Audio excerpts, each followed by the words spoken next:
I feel that very early on I realized that playing music, especially music that I liked, there's a slim chance of what classic success, like getting signed to a major label, doing big tours, getting to do like going to the studio and having a producer, yada, yada, yada. So, once you make peace with the reality, you can get all that, but you got to pay for it. And I mean, like, monetarily you pay, physically you pay, you lose time with your friends and your family. Like your life is kind of just eat shit for years. And if you don't, if you don't have like a rich family to back you up with that, you're also going to eat shit. You'll be living on people's couches.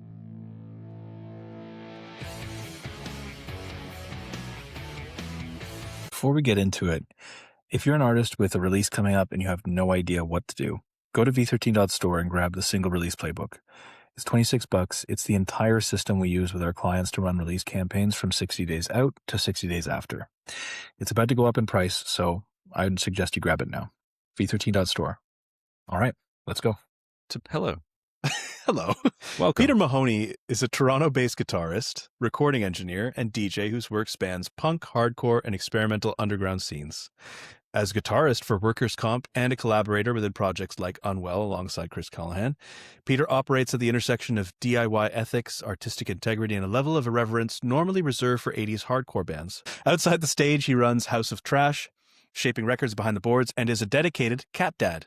How many cats do you have, Peter? I have 3 cats. One was up here in the attic.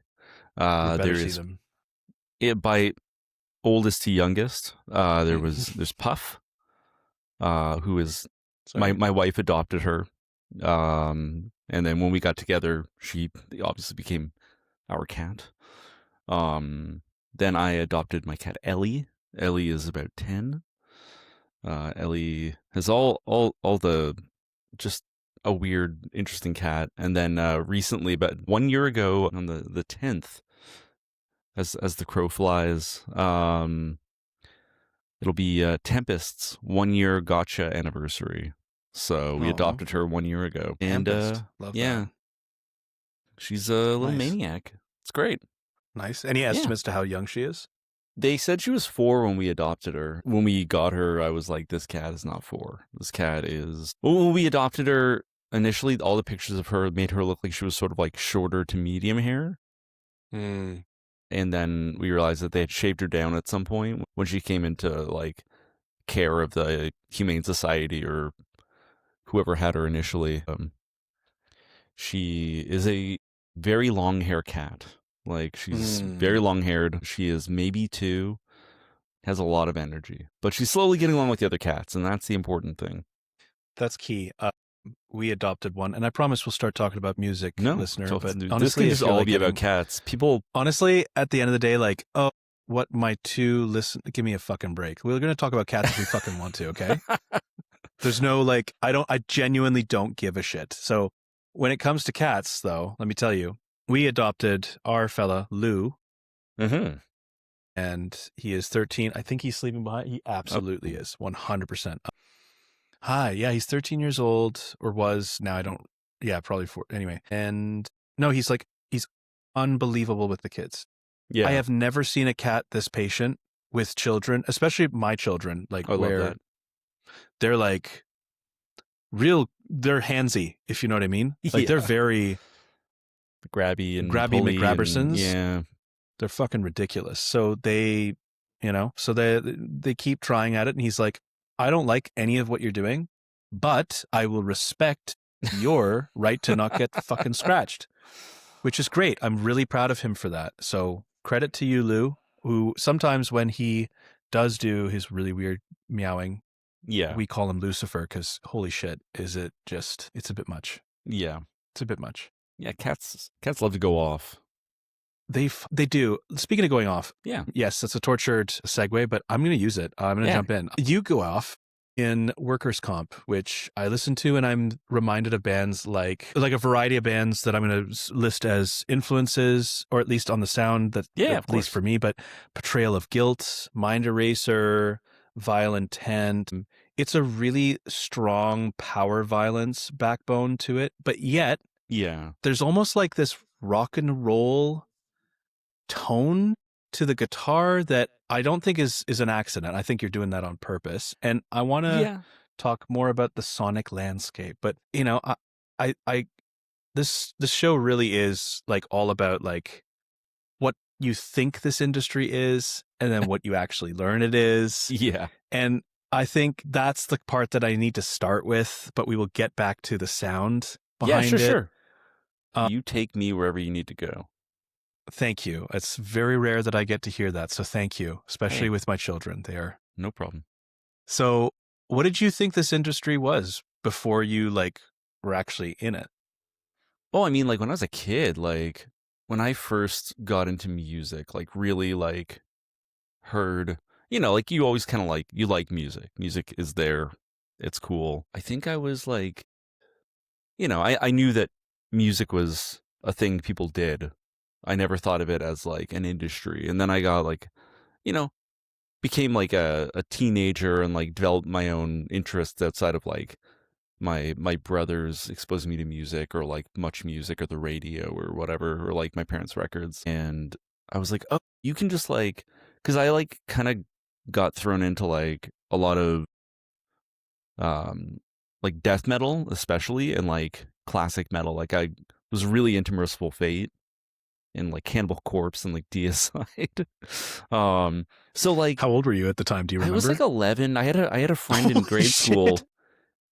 I had this friend who like, he was just like really into death metal, like, and he was a year older than me, and like we'd hang out and he had all these like really sick long sleeves, like shit that you would go down to like head shops, like go downtown and go to like the Young and Dundas head shops and like buy all the like go to like Rock Store or whatever and get all these like fucking all over print crazy like Deicide shirts, or like, that's so sick. He had this really sick Don't Break the Oath Merciful Fate long sleeve, and I remember seeing it one time when I was like downtown like with my friends, and I was like, oh, I should buy that, but I don't want to. It was like $20, and I was like, oh, I shouldn't spend that. It was a great regret. Anyway, the point is like, so like going into that, I was like, okay, you know, I have access to. I'm looking at this like CD, and I'm thinking, clearly, like this is what you can do. This and become successful, and like, you know, success just meant like you're making music full time and you get paid and you like live a normal life to like make this music. And then as I got older, you know, I got a little more involved in the like learning about like recording in a very like rudimentary way, and just like learning like people, meeting like business types, and learning that, oh wow, a lot of these people are just absolute shitheads who just happened to be the person that was there and then got the gig because they were there or fucked somebody over. So a lot of that was just like a very early lesson, because like, you know, like especially when you're like a teenager, you're like, I'm gonna play music and I'm gonna like get so famous. And my friends were, I remember like being in a band in high school, and like everyone else is like, we gotta like get serious and we'll apply to North by Northeast and then we'll get signed and we'll like do tours. And it's like, well, no, because in hindsight our band sucked. So that alone will prevent us from doing that. But a bigger issue is that, like, you know, at the time, like when I was like 16, 17, I was playing like in like an industrial metal band. Like it was not going to be the thing that they're going to put us on any sort of decent lineup on CMW or North by Northeast or any of those things. We basically got sucked into like the pay to play Supernova shows, like whatever other companies existed. So it was just, you know, okay, you can headline the cathedral, you can headline this place. It's a Saturday afternoon matinee, and tickets are $20. $20 in the 90s too. Like, Jesus. People scoff paying $20 now in 2026, you know, and it's like you're asking your friends to come watch you play for 20 minutes, and that includes teardown and like setup. Like, And then like I remember they used to have like judges, like industry judges, and it was like just the sound guy. Because like one time they had fuck, what was it? They had Greg Norrie, which, you know, if you've been following the news, Greg Norrie allegedly was grooming the guy from Sum 41. So Greg Norrie is the guy behind Treble Charger, and Yep. yeah. Anyway, you know, it's like, yeah, I guess that guy would show up if allegedly, you know, but like even at the time, like that kind of information was known and talked about pretty regularly. But like, yeah, I think a lot of my, I think I very early on realized if you don't know somebody, you're kind of fucked. Like if you don't have an in, if you don't like network, and like there's the greasy side of networking of like people like really like trying really hard to get to like, not trying to like make a community, not trying to like discover other artists that they really care about and give a shit about. It's just like a lot of people being like, okay, you are a step to me getting where I want to be, and I'll step on you. You will be you and others will be the staircase to my success.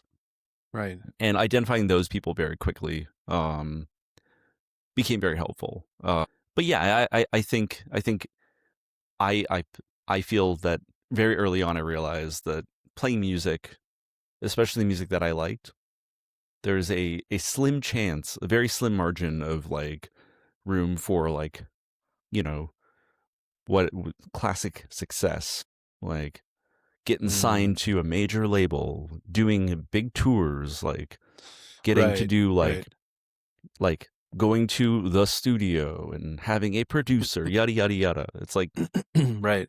So, you know, once you make peace with the reality that like that shit, you know, you can get all that, but you got to pay for it. And I mean, like, you know, monetarily you pay, physically you pay, you lose time with your friends and your family. Like your life is kind of just eat shit for years. And if you don't, you know, if you don't have like a rich family to back you up with that, you're also gonna eat shit. You'll be living on people's couches. But of course, yeah, I mean, yeah. That was sort of how I came into it, viewing it. And very early on, I think the bubble got popped, and it was nice to, maybe, you know, it sucks because, you know, you want to have that like childish dream of like, one day I'm gonna fly places and play stadiums or whatever, and then you remember that you play a genre of music that no one is like beating down the door to hear. So you find the people who are, though. So right, and I think that's the thing that is interesting, is you were able to sort of clock those people early on and sort of figure out like who's not full of shit for the most part. Yeah. I mean, you always like, you know, like I remember like moving to the city and just being like, I just want to play in a band again. And I like tried joining a couple bands, and it was just like one time I just like was so broke, and the gear that I had was just so shit that the guy was like, no. Yeah. And no. I didn't blame him. I was like, honestly, like my guitar is going out of tune like constantly. I had like, it wasn't even worth getting it set up. Like it was just such a joke on my part. But I was just like, I desperately want to like play music and make music with people who are into what I'm into. And then I found another band that was not really my thing, but they're very like thousands metalcore, like hair and white belts and shit like that. But they were, I was like trying really hard to make it make sense in my brain. And then one day they were like, all right, so once you get these songs down, we'll work on the choreography. I was like, what? No. Oh, no. And then, then I was just like, yeah, you know what? Dear. This isn't for me. I'll just not play music instead of trying to like learn fucking choreography to like do like the little running dance or do spin kicks or spinning your guitar around your neck or whatever fucking shit it is. Like that shit just felt so pretentious and fake to me. So I was like, you know what? Well, yeah. I'm not going to do that. But What year was that? Like roughly? Do you remember? that would have been, Must have been like 06, 05? No, that was like 2003, I think. Yeah, 2002, 2003. Still like, white Yeah. belts and long and black hair and Yeah. It was sort of like early into that era of yeah, that was like must have been burgeoning. Yeah, it was like when mp3.com lost the battle to MySpace for like the way you hear music. And if you know what I'm talking about, get your ass checked for cancer. But literally and figuratively, get your ass checked for cancer. No, seriously, you should go. But there was, and then even like I was in a band a year or two before that who like, I won't name them because that seems mean, but like they were older than I was and they really wanted to make it. And is this a video podcast or an audio podcast? It's a video podcast. Okay, good. So you saw my air quotes. They really wanted to make it. Make it. Yeah. But it's like, man, we're doing pay to play shows. Like we're playing with 7 bands that sound like fucking Creed. Like, I remember like I like was talking shit about some band because they were not good. And like, not that I'm amazing, but like this band was fucking like doing Creed covers. And the guy in the band was just like, hey man, we don't talk shit about other bands. You don't know who's going to give us our next show. And I was like, man, do you want to play with a band that sounds like Creed? What, like this? And then just no discerning taste whatsoever. Yeah, and I was like, listen, like I get a show's a show, but like you can be a little more discerning about who you play with. And it was like a lot of that kind of stuff where you're like, especially for pay to play. I mean, that's a fucking scam. So like, this is the number one thing is like, sometimes you just don't know any better. Yeah. And like, this is before like you could have like a Reddit thread from like, you can choose between the one that was from 4 months ago or 4 years ago. Yeah. In terms of like applicability. And you're like, oh yeah, this guy actually is still a total scam artist. Like I can't tell you the amount of times that I've had to do the whole like, okay, let me just Google this oh yeah, they're full of shit. Got it. Mm-hmm. Oh yeah. Yep. Yeah. There's a lot of that. And I mean, even, dude, it's crazy. You're just getting like really bad vibes from somebody like right off the bat. You're just like I remember like almost always checks out. Like I would meet people in some of the bands that I played in, like before I started like Black Faxes, like just like it'd be playing in kind of like punk bands and just meeting people like at shows and like especially in Toronto, like there's some venues that I don't love, but just like meeting kind of the locals and being like, oh, okay, like you give me a weird vibe. There's something about you. And it's usually that they're like a creep or they're just like they're gonna rip you off or like, those promoters who are like, they always, something came up and I had to leave. Like, oh, right. Yeah. And I was also working the door and like, yeah, like next time I see you, I'll pay you. Like, it's like, okay. Always. Weird that I never see you. Or if I do see you, you're always like ducking away from me at any chance you get. But okay. So much bullshit. And I mean, how many ways can you split $10? But honestly, what the fuck? It's not like we're splitting like $400 here. It's like we're splitting like $40. I mean, these are $5 shows at the time. You know what I'm saying? Like, God damn it. I mean, anyway, yes. And in the face of all that, what did you build to keep going? So what did you have that kind of allowed you to sort of coast over that, or at least withstand that level of bullshit? I think just finding people that were good. People because, like playing in bands, you find the people who you resonate with and who resonate with you, and you do your best to keep those people close. And, over time, if you're out enough and you're just around people enough or talking to people enough, you start to see the people who, I guess, like just turning on your bullshit detector to be like, okay, who is going to be a bad hang? who's going to make my life a living hell? Who's going to, like, who is not going to do that? Who are the people, like, you know, like people I played in a band with 15, 16 years ago who are still like when I played in Black Taxes, like Graham and Lou, like the singer and the bassist, are still two of my best friends. Like I saw them the other night. We all hung out.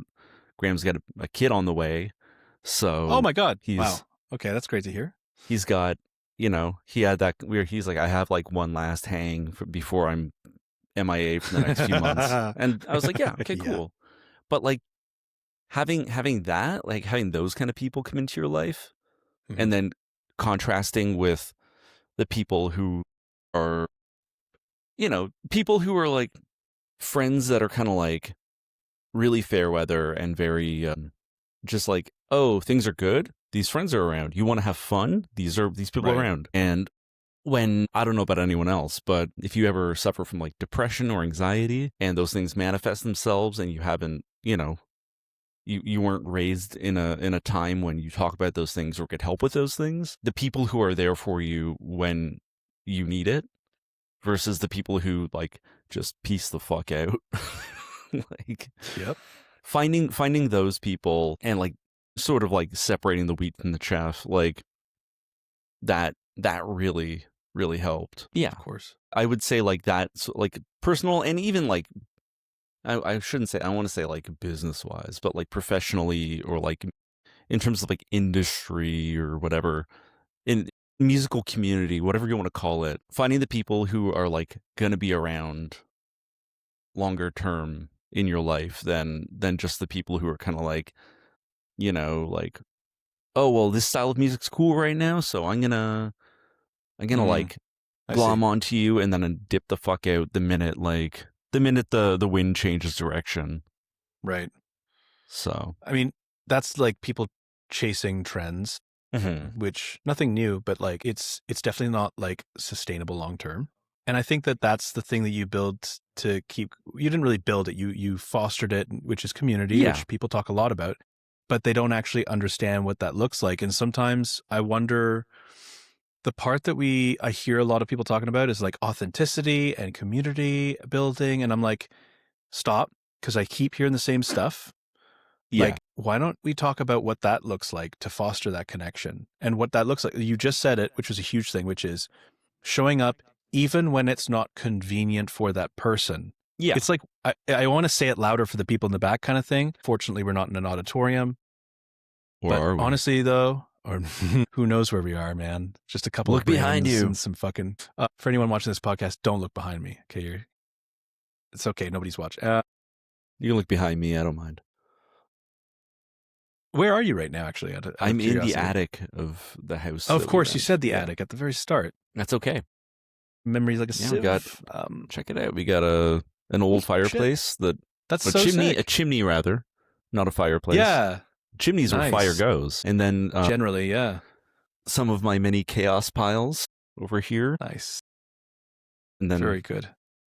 I just sort of reorganized up here last night, so everything's In anticipation of this, you know. No, I got a podcast, new clearly. desk and also because I was like, oh shit, I got to record with Lance tomorrow, so I thought I had a webcam, like all these things, like just like Oh, I know just that feeling. So endless hard. panic. Goddamn. My way of being is just. Yep. I think they call it ADHD, Yeah, and apparently Yeah. it impacts your brain in ways. it's weird, right? It's funny being like straight up diagnosed because I fought that hard, Yeah, and then I was like, oh, like once I've got months later worth of batteries of tests, and yeah. when I was like, it might not be the character flaws I thought I had. This might not be a morality thing, but No, it's usually regardless, not. though, yeah. So coming back to what you were Mhm. saying, though, is like, because community building, it is about the give and take. And you said something else that was really interesting to me, which is like people that maybe not professional, but at least they are interested in investing in this longer term. And if Yeah. that's even just for a band, a creative venture, it's not going to be sustainable for the band if you, I don't know, piss away all of the money that you made playing a show, or if you lose shit all the time, or if you keep on pissing people off, or, destroying your chances and stuff. So that's the stuff that prevents you from being destroyed is choosing people that are not complete shitheads. Already a very big barrier for some people, apparently. Yeah.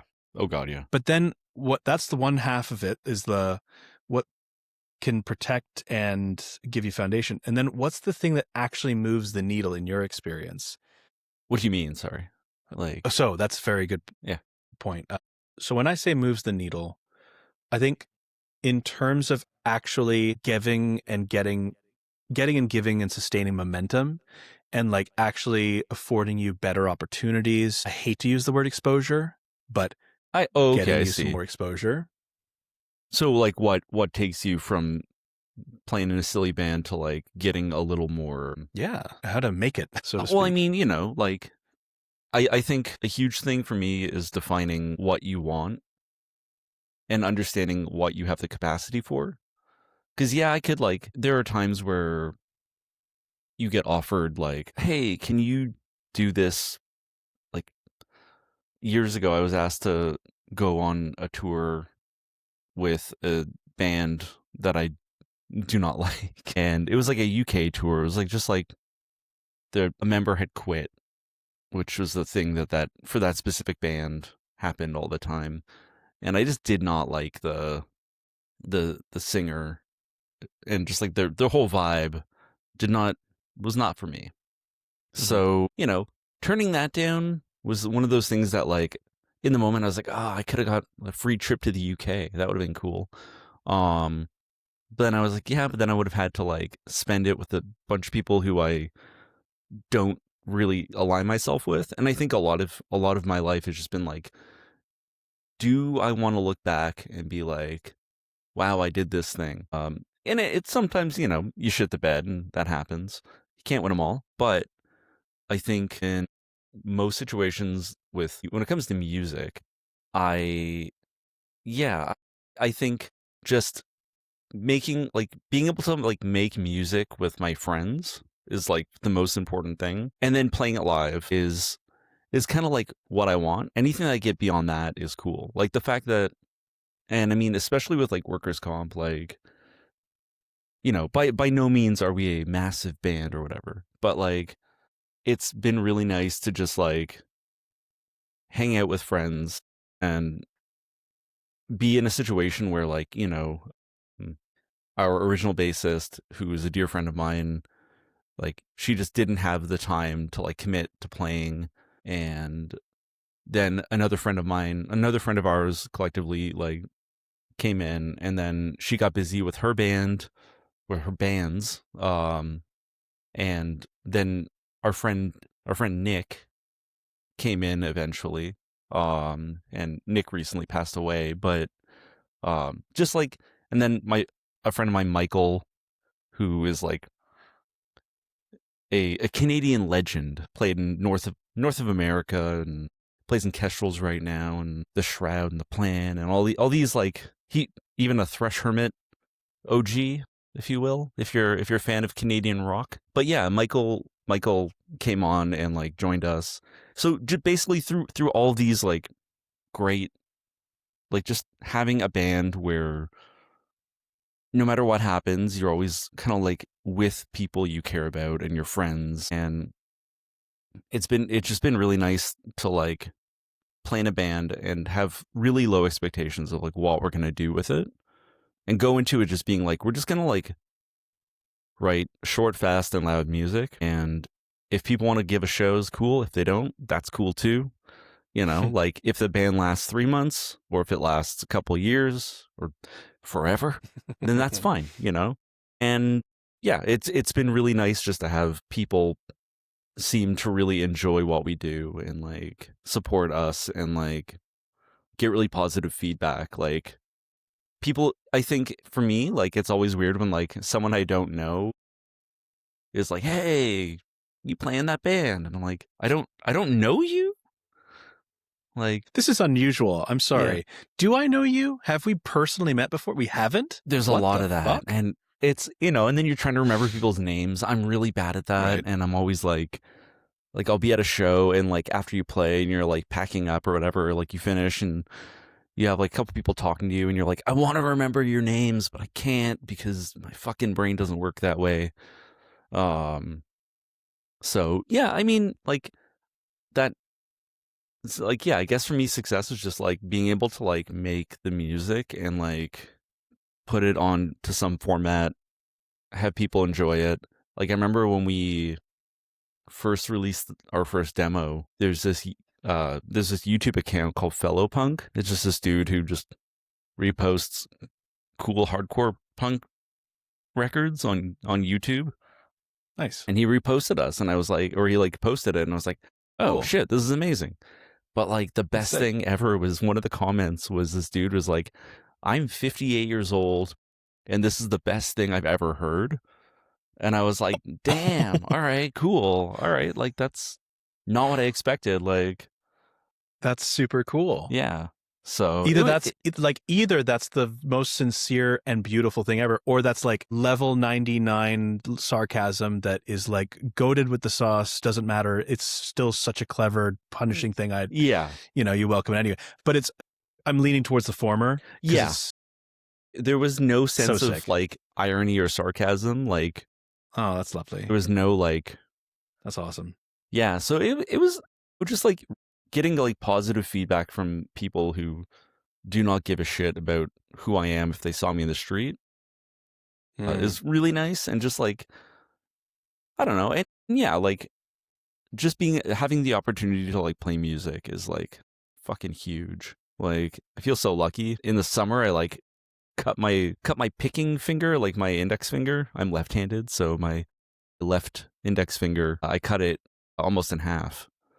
Well, I did cut it in half. Sorry, I almost cut it off. Luckily, bones are hard to cut through. So nails, not so hard. The lesson is don't play with knives.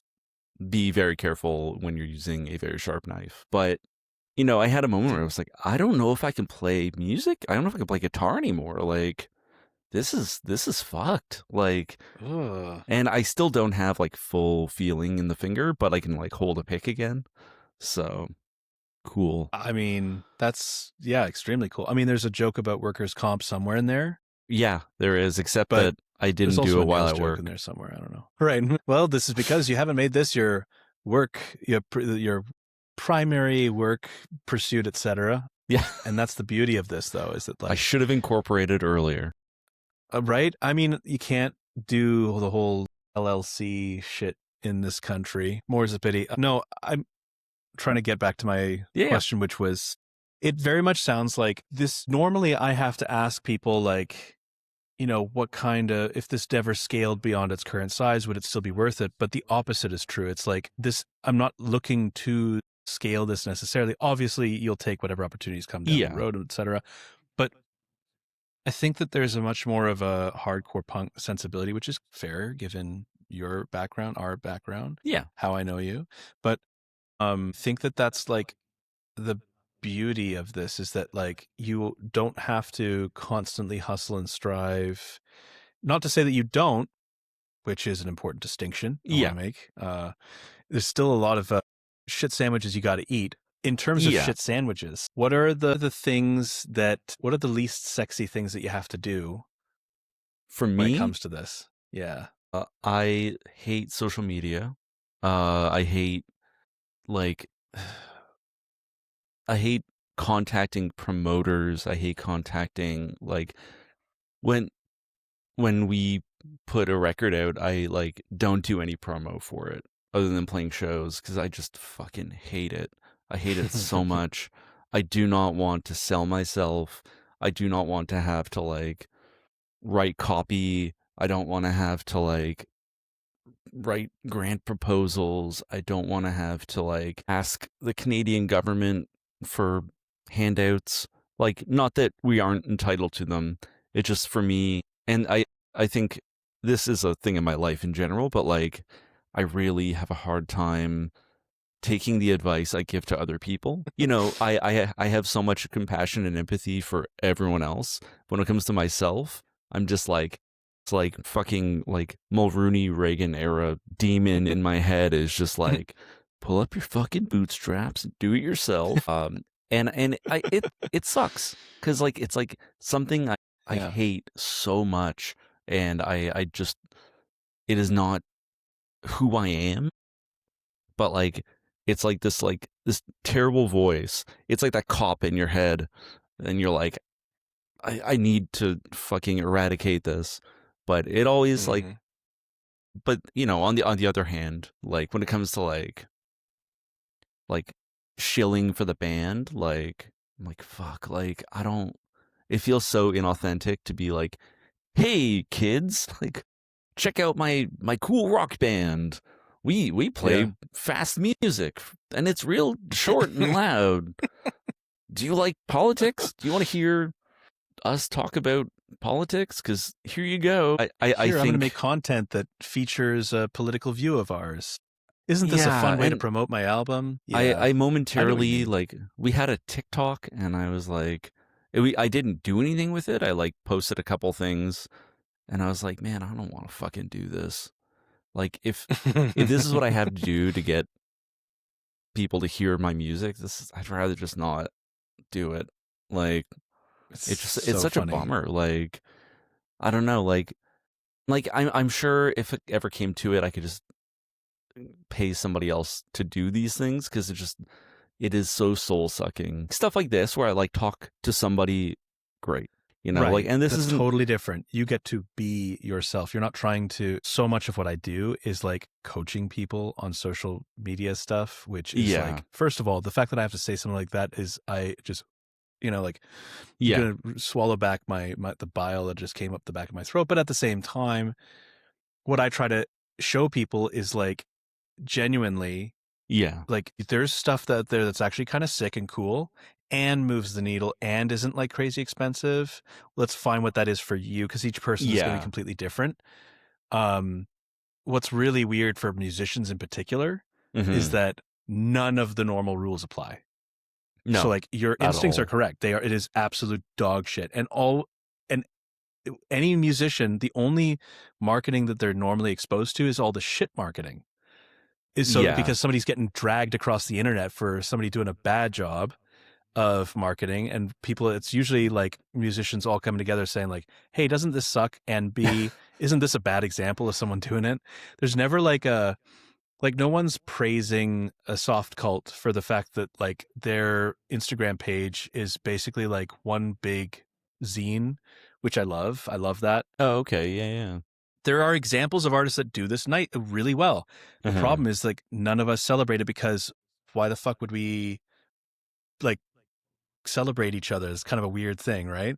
But yeah, like there are examples out there, but it still feels so strange that it's like, why isn't that something that is already so widely understood and done? Because to me, it's like, why the fact that I would have to like go through all this research. I have like hundreds of saved clips, reels, posts, carousels, hooks, everything. It's a fucking like full on research job. It's yeah. ridiculous. Oh, entirely. And that's the thing is like, there's stuff that's really fun. Like I'm doing this show in April. Like I'm booking and promoting the photo crime show that we're playing with Unwell in Toronto, and like I just the thought of like I was like someone was like, "Oh, you should make a video," and I was like, "Yeah, all right, I'll throw a video together." And good lord, the thought, like fucking trying to make a video, it's like it's every bit of like just all the anxiety of like posting shit and like writing stupid things and trying to like think of copy and like get all hit every point, and you're just like, oh, okay, I don't want to do this. This is not the thing that's gonna serve me. I'm just gonna stick to what I know, which is pestering people to come to this show so this band can make money. Like I want, Yeah. if I'm booking a touring band, I want them to make money, and I really want them to come back to Toronto because they want Yeah. to, because they're like, because people are like, wow, holy shit, I can't believe that band played. Yeah. Because there's truly nothing worse to me than like having an amazing band come through your city, and then like 2 days later, someone being like, "Oh, I didn't hear about that show." It's like, "Oh, Ugh. okay. Well, I tried to harass you and didn't Mhm. quite work, but Well, that's the part of this thing that I fucking hate the most for people is that like we know that social media is like the dearth of society. That's a given. So we don't like to engage with it just to begin with, just for starters. That's yeah, just the first little sprinkle of the seasoning. Secondly, like we're already, we're then like helping train their algorithms and we're going to use their systems for everything. And then we're going to get kicked off of their platforms when we inevitably say something that they don't agree with. yeah, And then you just lose all your followers. And then you're reliant on their black box of information. You have no metrics other than whatever they deem appropriate.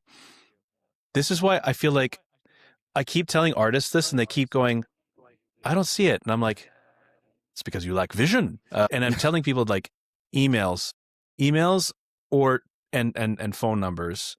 Cause straight up, like once you have those, you own them forever. And like people yeah, can unsubscribe. That's fine. But yeah, like of course. literally like you own that list. That's yours. Nobody gets to tell you Mhm. no.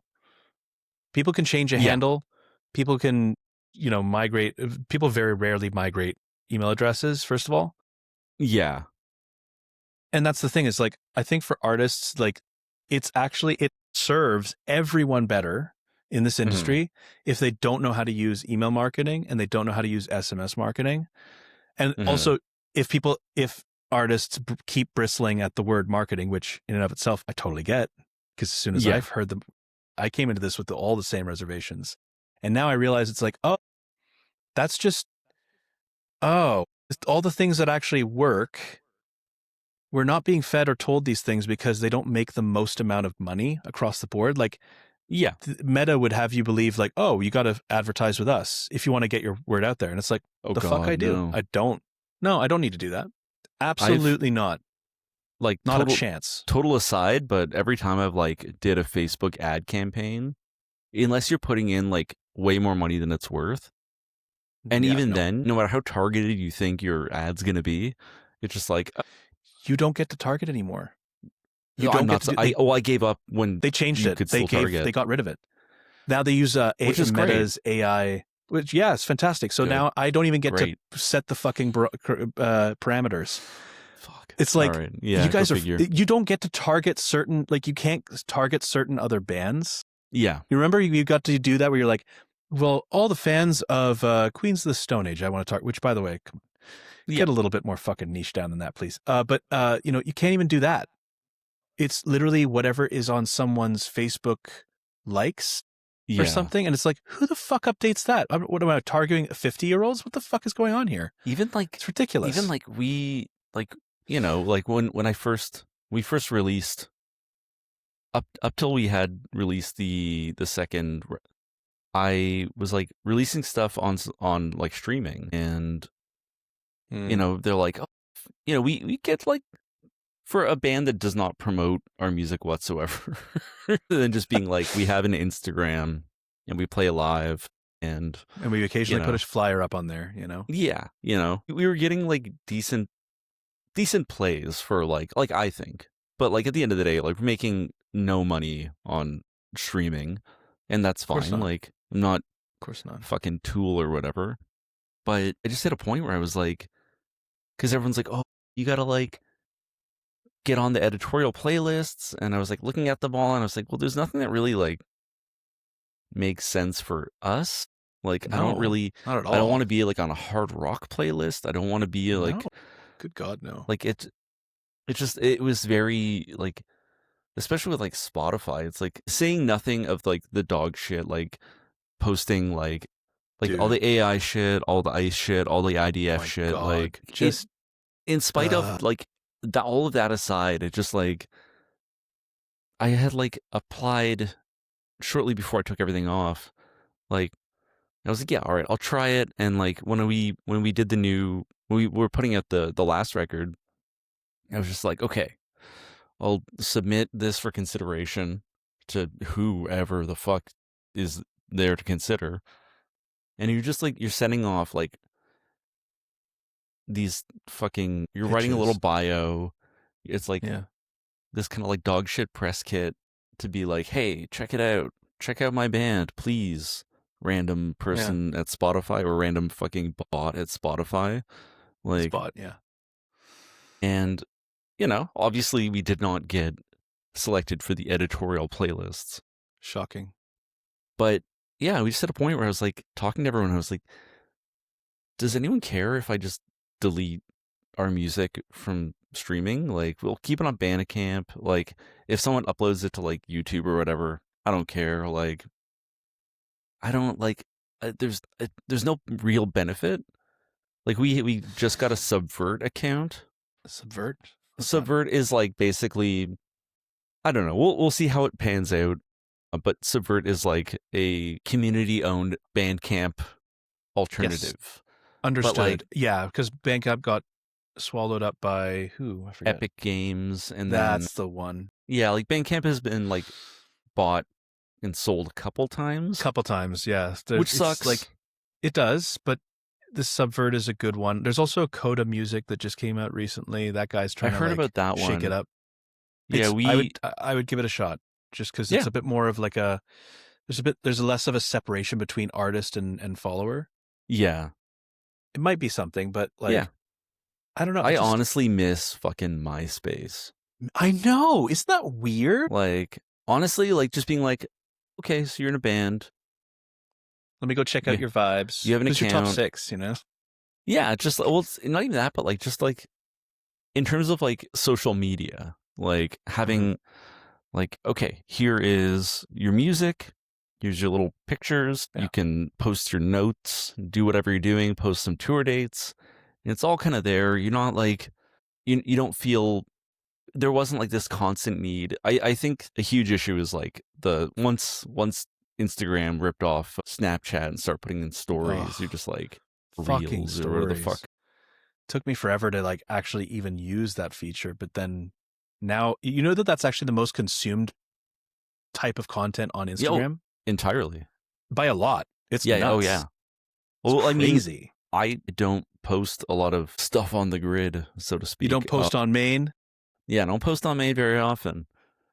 No. If you follow me, you know that. And it's like, oh, okay, here's, I do know that. Cat pictures. Here's occasionally a picture of like me and my wife. Here's some more cat pictures. Here's like maybe a thing that I'm doing that I'll take down in 2 weeks. And that's kind of it, because it's like, I don't know, like I don't really feel the need to share that much of myself with the world. That's the uncomfortability with that. I think that not enough people treat social media as like an actual like honest to God art project that could be like part of the thing. Like I like when bands can use it as like, I used Soft Cult as an excellent example of this. Mm-hmm. If there's a bunch of like visual pieces that you have and they all are like, this is why I say like music's actually quite visual, funny enough. It's actually one of the most visual in a way, because like if you think of every major band that's kind of like ever existed, there is a extremely strong visual motif present throughout all of it, whether it's album art, tour posters, music videos. Like there's actually tons of opportunities to be very visual. And so I don't know, I feel like it like people, if you're when you go to the drawing board of like what to do for social media, I feel like not enough bands go, well, why don't, instead of like having to film shit, why don't I just take old like B-roll from wherever that's kind of cool, and then I just steal like an artist? Because like, let's say you like, old school fucking under the grid kind of like, anime from like the 80s or something like that nobody's fucking ever seen or heard of. Shit that you like. Or you go and look up old medical illustrations from textbooks that are pretty gnarly, and then you just kind of like add some like the occasional like Ken Burns effect, Ken Burns documentaries where it's like he has those slow moving frames, just like the scan along the image, the slightest thing of movement to like, and this is when the band played the rock show. Yeah. do everything Ken And, Burns style. ooh, that'd Just be like sexy. a 7-minute document or 7-hour documentary about like a 5-minute record. Yeah, dude. Hell yes. I'll do Spend that. 35 minutes talking about the panic attack in the bathroom. You know what I'm saying? Like, do it. That's what you got to do. And that's not me inferring about you. That's me inferring about me. Okay.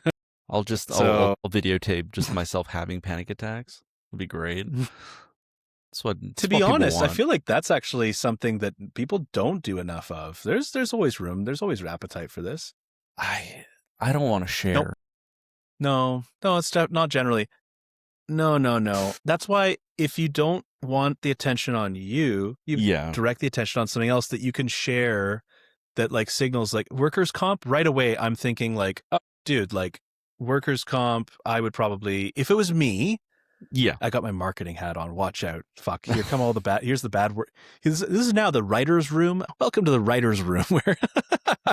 Yeah, whatever. Yeah, I mean, I'd probably go with like try and find all those cheesy like 80s, 90s safety videos and then just put like schizo edit all of that shit so that like each one gets like a second tops and then just crazy edits and then throw that shit in CapCut and just put your beats over it, baby. You know? Yeah. Tempting. And then just get taken down for copyright because fuck it. Who cares? I wish. That's the dream right there. Getting cease and desists. Seriously though, in all seriousness, like you at that point you have to become a video editor. And that's the problem is it's like, hey, do you like doing this job? How about you do a completely different fucking job just to like this? You know what I'm saying? That's the thing that's is not like that's with this band, especially like a lot of it was me being like, okay, I'm going to learn how to like properly record music by recording my own music. That way I can like nitpick over every little thing and that'll be my problem. And then, you know, I got much better with it as I was doing it. And now I'm recording other bands and like, that's been really cool. But nice. I have a while back, I use Reaper a lot and they have video editing capabilities. Very, very, very rudimentary, but they have it. And I was like, oh, maybe and then I like found some videos of us playing and I was like, do I want to make a music video for one of our songs? And the answer was a resounding 20 minutes of me trying and saying, no, I do not want to do this. This feels like a punishment. I do not want to do this. And even the other day, like trying to like make a video for the show that I'm doing in April, I was like, I should do that. And people were talking about how like video content like is better for the algorithm or whatever. And I was like, fuck. Yeah, again, like I tried using Canva or something. And they're like, here, you can make a video. And I was like, okay, great. But it's only landscape mode, which if you're doing an internet video in 2026, like you gotta do it in portrait. It's just not the kids don't want to turn their damn phones. And that's okay. I don't blame them. But it's so funny because like I know the exact thing that you're hitting up against. Yeah. And aging. Right? Well, that's it. And that's it. Is like I think that part of this is that how much do you feel like what are you willing to eat that particular shit sandwich?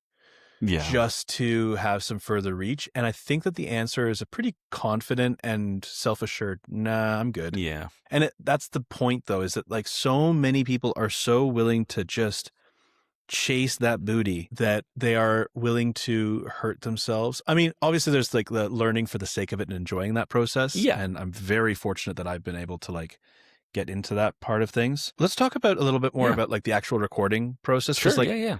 You are now recording other bands. Yeah. And I really love this idea that like, it's so funny because you were just talking about like, I don't really love this, but you love the recording process. And that's the thing that you stuck with. For me, no fucking chance.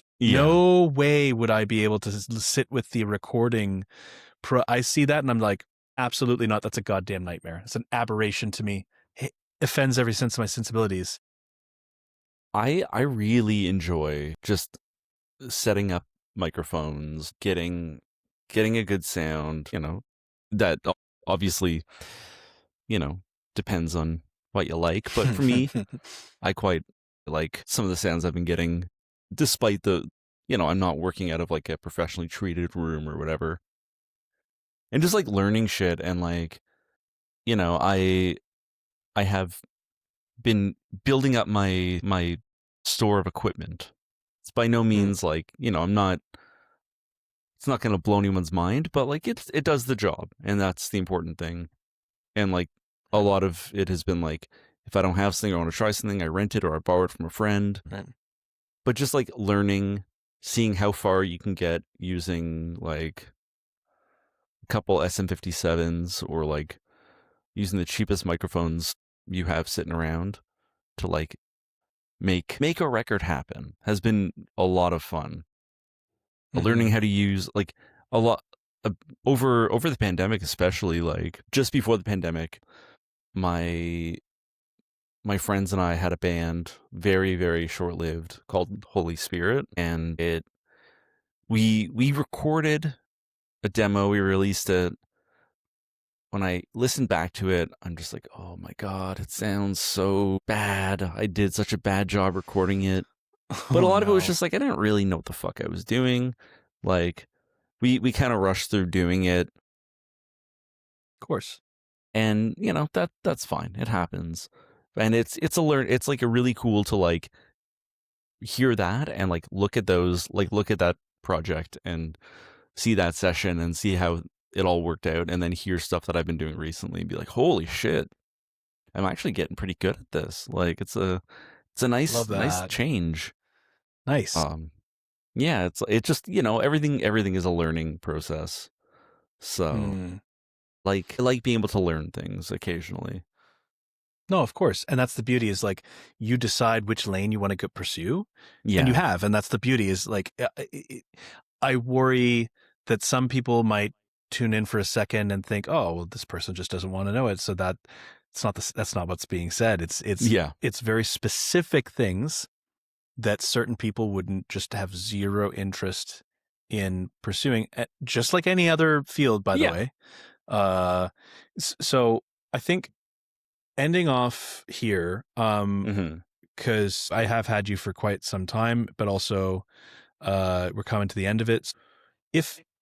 When have you had to pivot instead of quit, is the question I've been trying to ask people, is like, when have you had to like, because I'm trying to have this balance between like, pursuit and knowing when to give yourself a break, I mean, the last few months have like, so for anyone who's not super familiar with like workers' comp or like Toronto punk and just the music scene in Toronto. So our friend Nick, who was playing bass with us, died at the end of December, just in his sleep from complications from the flu. Just didn't wake up one day. And that was really hard because like the week it was Sunday afternoon, I got a call from my friend Chris, who plays drums and computer in Glum, and he gave me the news, and like I was like, there's even now it's hard for me to process, because like the Tuesday before we had gotten together to practice, we were going to record a live session for Equalize and Distort, which is a radio show on CAUT here in Toronto, and they were doing just basically like a live recording, like video, audio. There was that, and then we were like, there was like this talk of like playing this like career suicide secret show on the Sunday afternoon that was supposed to be at Emissions, but it fell through because those dudes, they're already playing like 2 shows that weekend, and they're older than we are, so it's just like, I get it. No, it's a lot to put yourself through, but we had a lot going on. We were talking about going and doing like an East Coast tour, going to Newfoundland. The Monday before, We had a talk with our friends at ZBTFD Records out of Brantford about releasing a new record and like working with them as a label, which is a thing that like I don't really want to work with a label unless like I believe in what they're doing and they believe in what we're doing. And ZBTFD is just like, you couldn't ask for like a better situation. Like they believe so much in the bands they work with, and it's such like, it's when Amanda from Zed reached out to us and asked, I was just like, wow, okay, cool, because like she's incredible. Like she plays in a band called Quotas. Highly recommend them. But Nice. all that to say, yeah, so we had like all this stuff going on, and then just very suddenly your friend dies, and it is very, it's a lot, you know. Like Nick also played guitar in Sundowner. Sundowner had just released an album that people really loved. Cole, who sings in Workers' Comp, also plays in Sundowner. So it's like, you know, you're grieving the loss of your friend, of your bandmate. You don't know what's going on. We all agreed that we would like to keep playing music. We all kind of agreed that like if Nick were to reach out from beyond the grave and find out that we had stopped playing music, he would be pissed so, and tell us we were idiots. I think you're right. So no, he'd say something much nicer because he's a sweetheart. But yeah, there's a lot of that, a lot of like just being like, what the fuck do we do? And yeah, like, you know, you just kind of have to pivot, and like we kind of decided to like scale back a bit. There is no timeline, there's no rush. We can kind of do stuff when we're ready to do it. Like, you know, grief doesn't just pack itself up in the span of a month or a week or whatever. Like, you know, it's always with you. So I think, yeah, like that has been a huge pivot, like just being like, what the fuck are we doing? So we with that, we talked and we all agreed we do want to keep going and want to keep making music. So that's been really nice.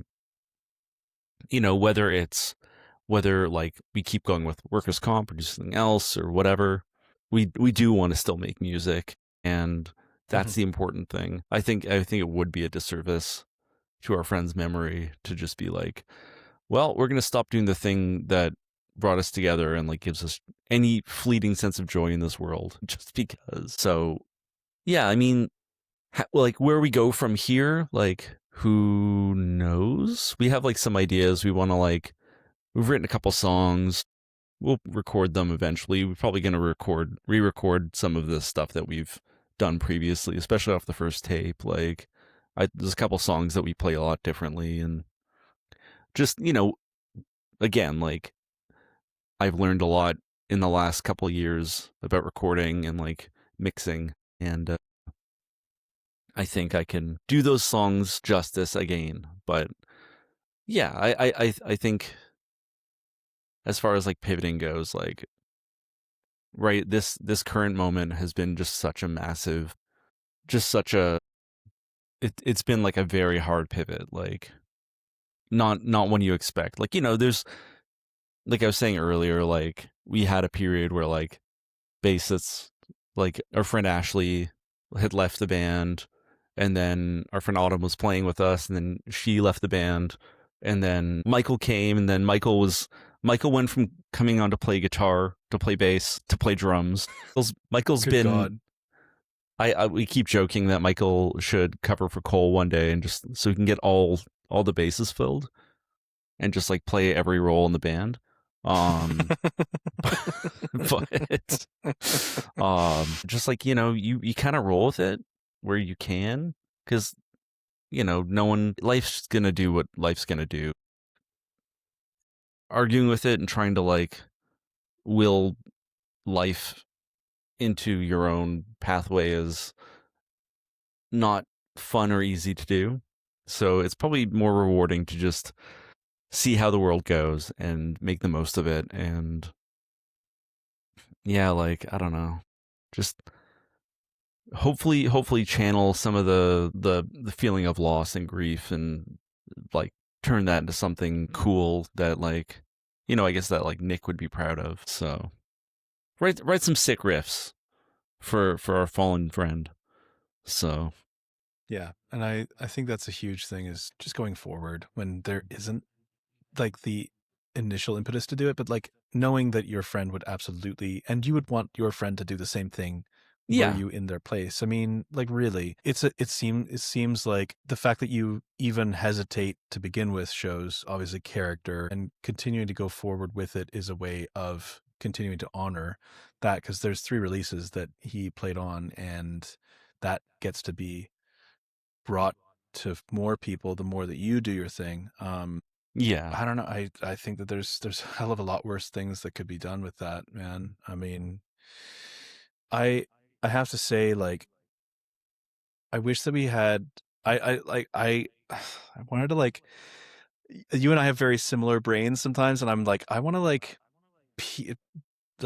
unspool all sorts of like different threads yeah, that came up. So I'm gonna just like beg that we do this again yeah. Let me know. and talk about this. Is like it. I just love this, and I also know that like I'm very excited about what you're doing, because thank you. I know where it's coming from, who it's coming from, but Yeah, more importantly, like I really love what you guys are doing, thank and you. it's really, really, really good shit. And also, I'm excited to see what more you are going to be able to do for others with House of Trash. So if you had to do like a shameless self plug, this is the moment where you get to do so. Yeah. And Well, like tying this all off. all right. Well, if you like music, good for you. Welcome. Oh, good. Yeah. I play in a band, so even double good. I play in a band called Workers' Comp. You probably figured that out, unless for some reason you opened this podcast and came right to this point. Hey, I get You it. Do never things out of know. order. I'm not going to tell you to live your life. Yeah.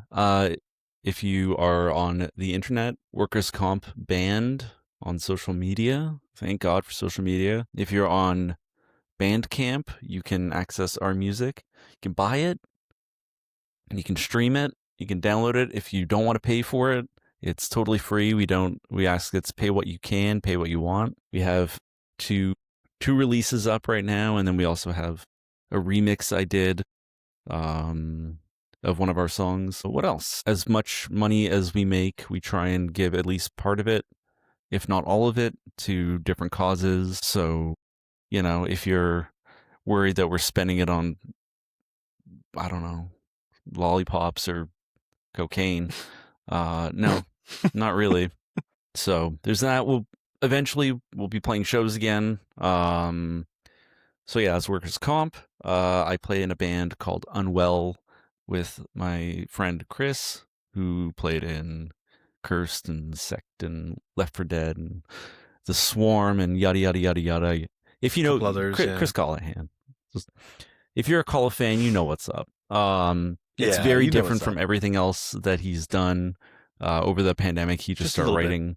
Yeah, over the pandemic, bit. he just started learning how to Slightly different vibe. write music, and it's been really cool to get to play music with him. And Michael, who plays in Workers' Comp with me, is also in Unwell right now, as is Jim, who plays in North of America. So we have Canada's best rhythm section, and then Chris, and then I'm there. So that's cool. We're playing April 15th in Toronto, the 16th in Ottawa, and the 17th in Montreal with the amazing Photo Crime, which is Ryan Patterson, his current project, formerly of Coliseum, kind of still of Coliseum. So very excited about that. You can hear Unwell on Bandcamp. It's the Toronto Unwell. It's usually the first thing you find because I guess people know who Chris is, so algorithmically he gets pushed to the top. So way to go, Chris. Recording wise, I do it. I do engineering. I do, I guess, a little bit of production now. And I also do mixing. I'm dipping my toe in mastering as well. So who fucking knows? But definitely recording and mixing. I can provide those services to you. and I'm pointing if you're listening at you. Yeah. There is House of Trash is just sort of the name for my my recording space. If you're looking on the Instagram, I just started a new account called Capitalist Endeavor.